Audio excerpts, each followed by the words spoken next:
Hello and welcome to Inside the Americas. I'm Jeannie Godula. Here's what's coming up in today's show. As rights campaigners celebrate a U.S. Supreme Court decision to make gay marriage legal in all 50 states, the anti-gay marriage movement is on the rise. French companies in Colombia are doing their part to help in the peace process by pledging to hire former FARC rebels. And the Copa America final this weekend will pit Argentina against Chile in its first ever South American Championship final ever. First, the United States and Cuba have reached a deal to reopen their mutual embassies in Washington and Havana. That's the next major step forward to thawing 50 years of frozen relations. William Hildebrandt has more now on one of the major foreign policy achievements of the Obama presidency. It began in secret last year, behind-the-door talks between two former enemies to normalize relations. In Cuba, we are ending a policy that was long past its expiration date. By January, it was one of the highlights of U.S. President Barack Obama's State of the Union address. When what you're doing doesn't work for 50 years, it's time to try something new. That speech was followed by a historic handshake in April when Obama met with his Cuban counterpart, Raul Castro, the first formal talks between the two countries' leaders in over half a century. And a month later, the U.S. dropped Cuba from its terrorism blacklist. As diplomatic channels have slowly reopened, so too have their economies. There are plans to resume ferry and air travel, a rapprochement that's even sparked change within Cuba. A country with one of the lowest internet usages in the world has taken strides to boost access. And in the biggest step yet, Washington and Havana plan to reopen embassies. Since 1977, the U.S. and Cuba have operated diplomatic missions in each other's capitals, but under the legal protection of Switzerland. But the more than 5-decade-old trade embargo remains.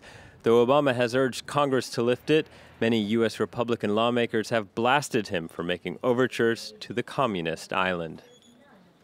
Last Friday, the Supreme Court made history by declaring gay marriage legal across all 50 United States. But there are still many local officials in the so-called Bible Belt of southern and Midwestern states that are defying the court and refusing to issue a license to anyone, gay or straight. Aurore Chloé Dupuis has more now on the growing divide.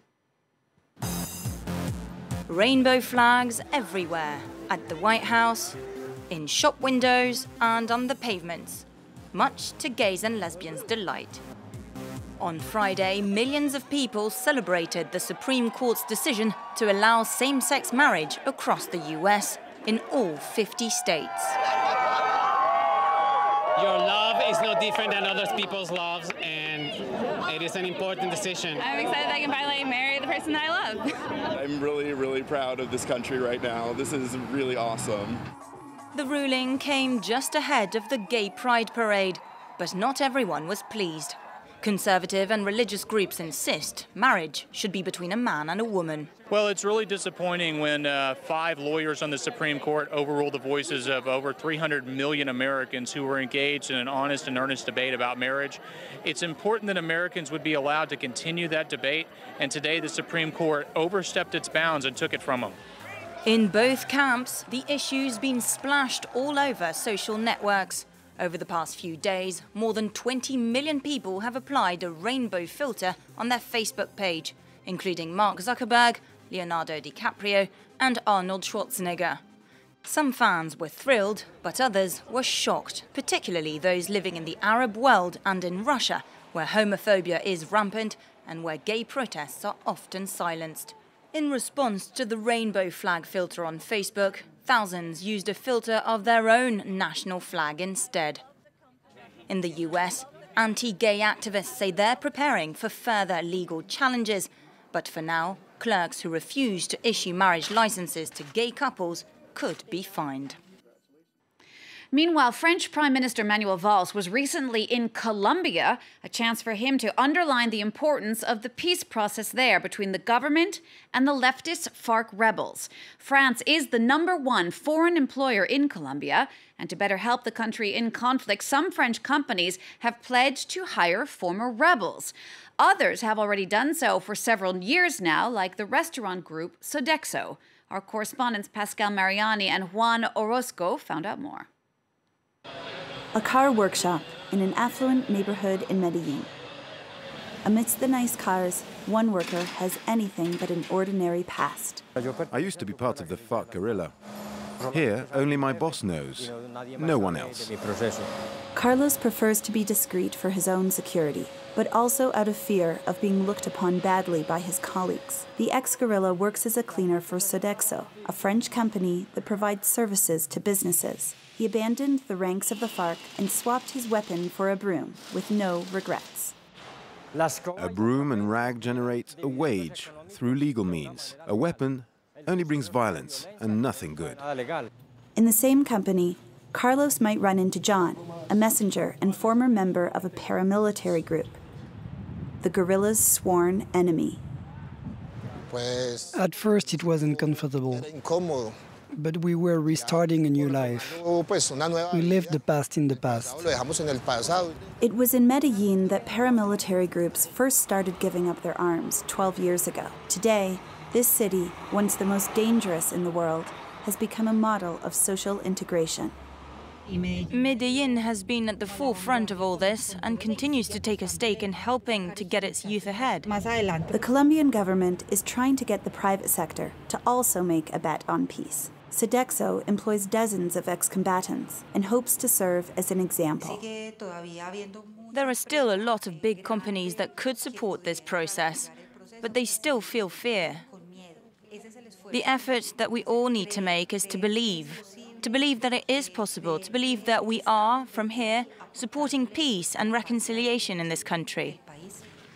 If peace negotiations with the FARC succeed, thousands of guerrillas will have to find a place in society. After 50 years of war, Colombia is, little by little, moving past conflict.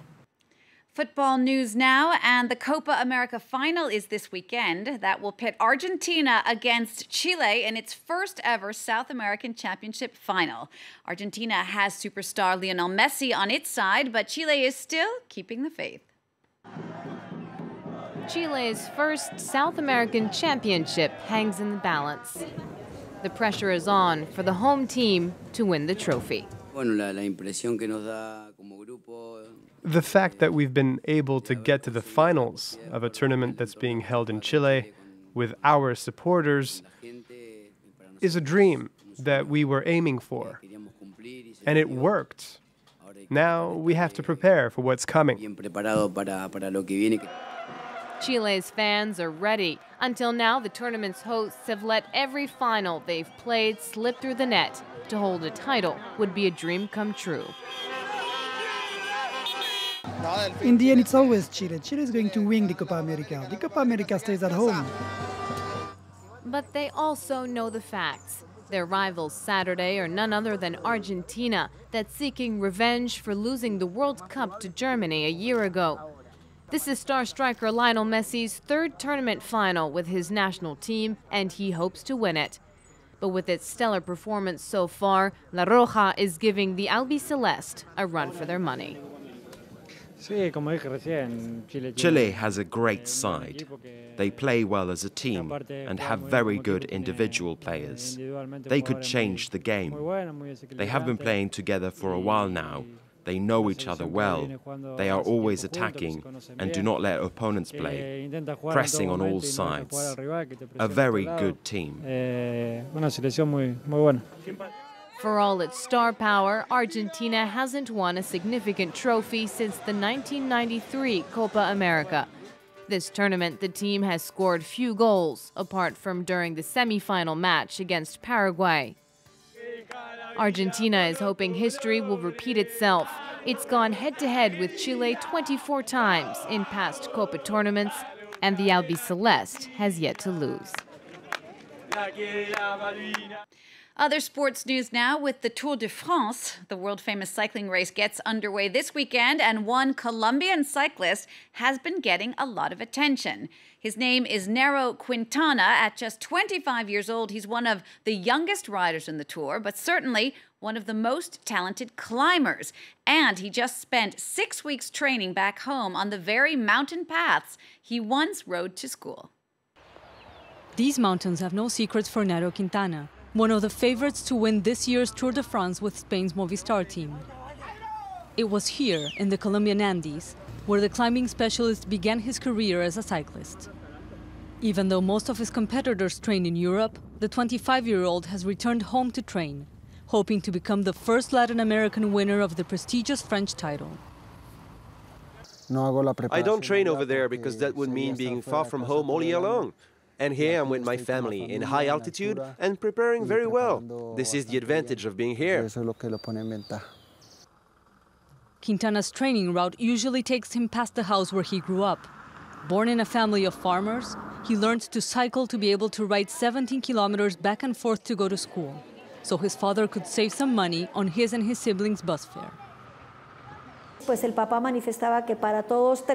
dad said it was a bit complicated to send them all to school and pay for their round trip.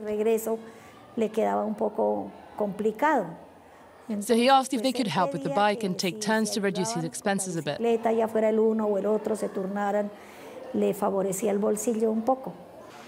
The Beetle, as he's known to adoring supporters back home, has come a long way since he rode a used bike to class.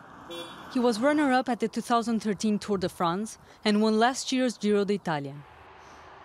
Even though he isn't the first racing cyclist to come out of the region of Boyacá, perched 2,000 meters above sea level, his first coach was fast to realize Quintana could go further than his predecessors. I think he has a chance of winning the Tour de France. He has all the possibilities, a good team, teammates, and I think this year will be his grand tour. With the tour approaching, Quintana strives to keep his feet and wheels on the ground, surrounded by his friends and family as he prepares for yet another ride to the top. That's all the time we have for this Inside the Americas. See you again next week for all the news from north to south.